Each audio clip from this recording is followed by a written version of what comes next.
Hello friends, welcome to my channel study Adda. और आज मैं आप लोगों के लिए फिर से एक सेट लेकर आ गया हूं जब कि आने वाले कोई भी एग्जाम हो उसके लिए बहुत ही ज़्यादा महत्वपूर्ण साबित होगा।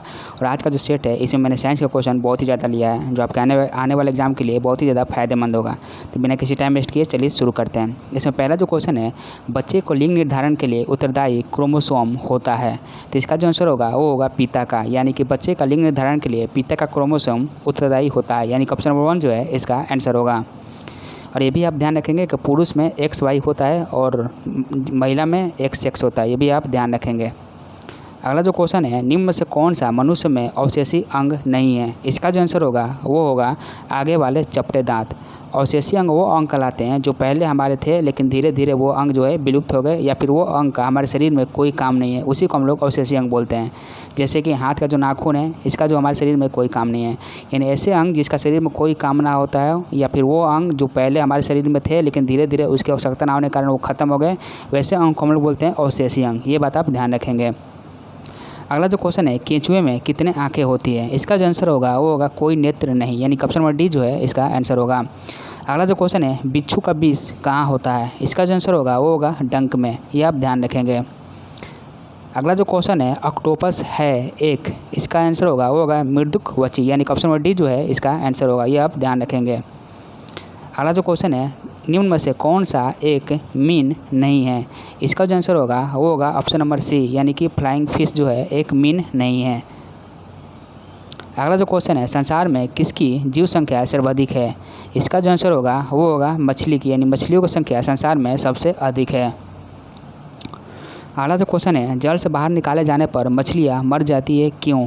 क्योंकि जी वो सांस नहीं ले पाती है, यानी ऑप्शन नंबर सी जो है इसका आंसर होगा, क्योंकि मछलियाँ जो होती है जल में घुली हुई ऑक्सीजन को सांस के रूप में लेती है।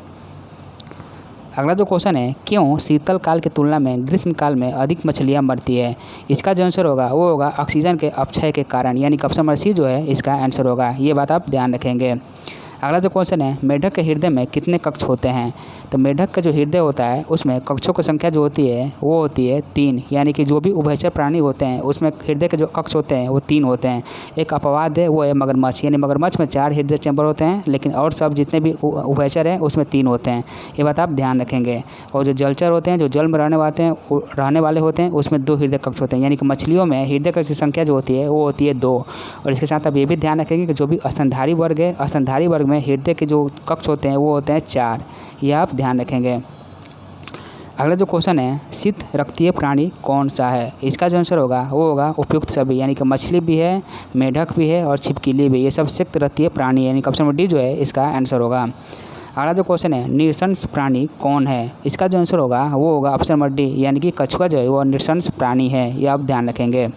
अगला जो क्वेश्चन है, घोंसला बनाने वाला एकमात्र सांप कौन है। इसका जो आंसर होगा वो होगा किंग कोबरा, यानी ऑप्शन नंबर बी जो है इसका आंसर होगा। अगला जो क्वेश्चन है, डायनासोर थे। इसका जो आंसर होगा वो होगा मेसोजोइक सरीसृप थे, यानी ऑप्शन नंबर डी जो है इसका आंसर होगा। अगला जो क्वेश्चन है, कौन सा प्राणी सांपों से लड़ता है। इसका जो आंसर होगा वो होगा नेवला, यानी ऑप्शन नंबर बी जो है इसका आंसर होगा। अगला जो क्वेश्चन है, न्यूजीलैंड में पाए जाने वाले उड़नहीन पक्षी है। इसका जो आंसर होगा वो होगा ऑप्शन नंबर सी, यानी कि कीवी। अगला जो क्वेश्चन है, आर्कियोप्टेरिक्स है। इसका जो आंसर होगा वो होगा जुरासिक युग का सर्वपुरातन पक्षी, यानी ऑप्शन नंबर ए जो है इसका आंसर होगा। अगला जो क्वेश्चन है, पेंगुइन चिड़िया कहाँ पाई जाती है। इसका जो आंसर होगा वो होगा ऑप्शन नंबर सी, यानी कि अंटार्कटिका में, यानी ऑप्शन नंबर सी जो है इसका आंसर होगा। अगला जो क्वेश्चन है, सबसे बड़ा उड़ने में असमर्थ पक्षी जो सबसे तेज़ गति से दौड़ सकता है वो है। इसका जो आंसर होगा वो होगा ऑप्शन नंबर सी, यानी कि ऑस्ट्रिच, यानी कि ऑप्शन नंबर सी जो है इसका आंसर होगा। अगला जो क्वेश्चन है, पावोक्रिस्टेटस किसका वैज्ञानिक नाम है। तो पावोक्रिस्टेटस जो है जिसका वैज्ञानिक नाम है वो है मोर का, यानी मोर का जो नाम है वो है पावोक्रिस्टेटस, यानी ऑप्शन नंबर सी जो है ऑप्शन नंबर डी जो है इसका आंसर होगा। अगला जो क्वेश्चन है, डॉल्फिन किस वर्ग का उदाहरण है। तो डॉल्फिन जो है यह एक स्तनधारी है, यानी ऑप्शन नंबर सी जो है इसका आंसर होगा। अगला जो क्वेश्चन है, निम्न में से कौन सा प्राणी स्तनधारी नहीं है। इसका जो आंसर होगा वो होगा ऑप्शन नंबर ए, यानी मछली जो है स्तनधारी नहीं है, बाकी चमगादड़, व्हेल और मनुष्य ये तीनों स्तनधारी वर्ग में आते हैं। अगला जो क्वेश्चन है, डॉल्फिन वर्गीकृत किए जाते हैं किसमें। तो डॉल्फिन जो है वो स्तनी वर्ग में वर्गीकृत किए जाते हैं, यानी ऑप्शन नंबर डी जो है इसका आंसर होगा। अगला जो क्वेश्चन है, भारत का राष्ट्रीय स्तनी है, इसका जो आंसर होगा वो हो जाएगा बाघ, यानी ऑप्शन नंबर डी जो है इसका आंसर होगा। अगला जो क्वेश्चन है, व्हेल के हृदय में कितने चैम्बर होते हैं? तो व्हेल जो होता है वो स्तनधारी होता है और स्तनधारी का हमेशा 4 चैम्बर होते हैं, ये बात आप ध्यान रखेंगे। अगला जो क्वेश्चन है, निम्न में से नियततापी प्राणी कौन सा है? इसका जो आंसर होगा वो होगा ऑप्शन नंबर सी, यानी कि चमगादड़, यानी कि ऑप्शन नंबर सी जो है इसका आंसर होगा। अगला जो क्वेश्चन है, मनुष्य के कुल कितनी हड्डियां होती है? तो मनुष्य में कुल हड्डियों की संख्या जो होती है वो होती है 206। और ये भी ध्यान रखेंगे कि जब मनुष्य जो होता है बाल्यावस्था में रहता है तो उस टाइम हड्डियों की संख्या लगभग 300 होती है, ये भी आप ध्यान रखेंगे। अगला जो क्वेश्चन है, मनुष्य की खोपड़ी में कितनी अस्थियाँ होती है? तो मनुष्य की खोपड़ी में अस्थियों की संख्या जो होती है वो होती है 8। और ये क्वेश्चन बहुत बार एग्जाम में रिपीट क्वेश्चन है, तो ये बात आप ध्यान रखेंगे। अगला जो क्वेश्चन है, शरीर का सर्वाधिक प्रबल अस्थि होती है? तो शरीर का सबसे प्रबल अस्थि जो होती है वो होती है जबड़े में, यानी ऑप्शन नंबर बी जो है इसका आंसर होगा। अगला जो क्वेश्चन है, मनुष्य के शरीर में पैर की हड्डी होती है, इसका जो आंसर होगा वो होगा ऑप्शन नंबर ए, यानी कि खोखली होती है, ये बात आप ध्यान रखेंगे। अगला जो क्वेश्चन है, टिबिया नामक हड्डी किस में पाई जाती है? तो टिबिया नामक जो हड्डी है यह टांग में पाई जाती है, यानी ऑप्शन नंबर बी जो है इसका आंसर होगा। अगला जो क्वेश्चन है, मानव शरीर के किस अंग की हड्डी सबसे लंबी होती है? तो मानव शरीर की जो जांघ होती है, जांघ की हड्डी सबसे लंबी होती है, यानी ऑप्शन नंबर बी जो है इसका आंसर होगा। अगला जो क्वेश्चन है, मनुष्य के जीवन काल में कितने दांत 2 बार विकसित होते हैं? तो जो 20 दांत होते हैं वो 2 बार विकसित होते हैं, ये भी क्वेश्चन एग्जाम में बहुत बार आया हुआ है, तो ये भी आप ध्यान रखेंगे। अगला जो क्वेश्चन है, मानव शरीर में पाचन का अधिकांश भाग किस भाग में संपन्न होता है? तो मानव शरीर का पाचन का अधिकांश भाग जो है वो छोटी आंत में संपन्न होता है, यानी ऑप्शन नंबर सी जो है इसका आंसर होगा। अगला जो क्वेश्चन है, अधिकतम पोषक तत्व रक्त में कहाँ से अवशोषित किए जाते हैं? इसका भी आंसर होगा वो होगा छोटी आंत से, यानी छोटी आंत से अधिकतम जो पोषक तत्व है रक्त में अवशोषित कर लिए जाते हैं।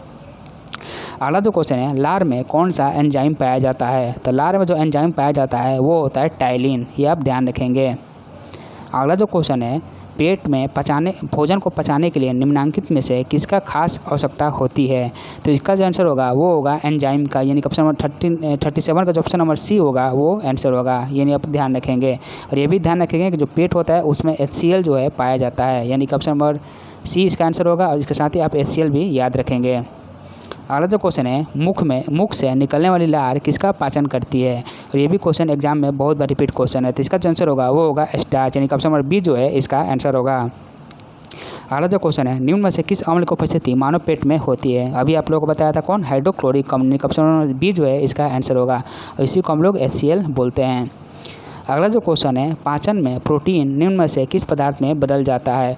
तो इसका जो आंसर होगा वो होगा एमिनो अम्ल में, और ये भी क्वेश्चन एग्जाम में बहुत बार रिपीट क्वेश्चन है। तो पाचन की क्रिया में प्रोटीन जो होता है वो एमिनो अम्ल में बदल जाता है। अगला जो क्वेश्चन है, निम्न में से वो अंग कौन सा है जो मानव शरीर में ग्लाइकोजन के रूप में कार्बोहाइड्रेट को जमा कर रखता है? इसका जो आंसर होगा वो होगा यकृत। ये भी क्वेश्चन एग्जाम में बहुत बार रिपीट क्वेश्चन है, तो मेरे जो भी क्वेश्चन है सब VBI क्वेश्चन है, तो बस आपको इसको ध्यान से देखकर चलना है और याद करते चलना है। अगला जो क्वेश्चन है, पीत निम्न में से किसके द्वारा पैदा किया जाता है? इसका जो आंसर होगा वो होगा यकृत के द्वारा, यानी ऑप्शन नंबर ए जो है इसका आंसर होगा। अगला जो क्वेश्चन है, पित्त जमा होता है, तो पित्त जो जमा होता है वो होता है पित्ताशय में, यानी ऑप्शन नंबर 1 जो है इसका आंसर होगा। पित्त बनता है यकृत में और जमा होता है पित्ताशय में, ये बात आप ध्यान रखेंगे। अगला जो क्वेश्चन है, पेसमेकर का संबंध किससे है? तो पेसमेकर का जो संबंध है वो है हृदय से, यानी ऑप्शन नंबर डी जो है इसका आंसर होगा। अगला जो क्वेश्चन है, पेसमेकर का कार्य है, इसका जो आंसर है दिल की धड़कन प्रारंभ करना, कि ऑप्शन नंबर सी जो है इसका आंसर होगा। अगला जो क्वेश्चन है, गति प्रेरक किससे संबंधित है? इसका जो आंसर होगा वो होगा हृदय से, यानी ऑप्शन नंबर सी जो है इसका आंसर होगा। अगला जो क्वेश्चन है, निम्न में से किसकी भित्तियों पर रक्त द्वारा डाले गए दबाव को रक्त दाब कहते हैं? ये भी क्वेश्चन एग्जाम में बहुत बार रिपीट क्वेश्चन है, इसका जो आंसर होगा वो होगा धमनी पर, यानी धमनी की भित्तियों पर रक्त द्वारा डाले गए दबाव को हम लोग क्या बोलते हैं? ब्लड प्रेशर बोलते हैं। अगला जो क्वेश्चन है, मानव के शरीर में हृदय को एक बार धड़कने में कितना समय लगता है? इसका जो आंसर होगा वो होगा ऑप्शन नंबर डी, यानी कि 0.8 सेकेंड, ये बात आप ध्यान रखेंगे। अगला जो क्वेश्चन है, स्वस्थ मनुष्य में प्रति मिनट हृदय स्पंदन होता है, तो ये होता है 70 से 72 बार, ऑप्शन नंबर सी जो है इसका आंसर होगा।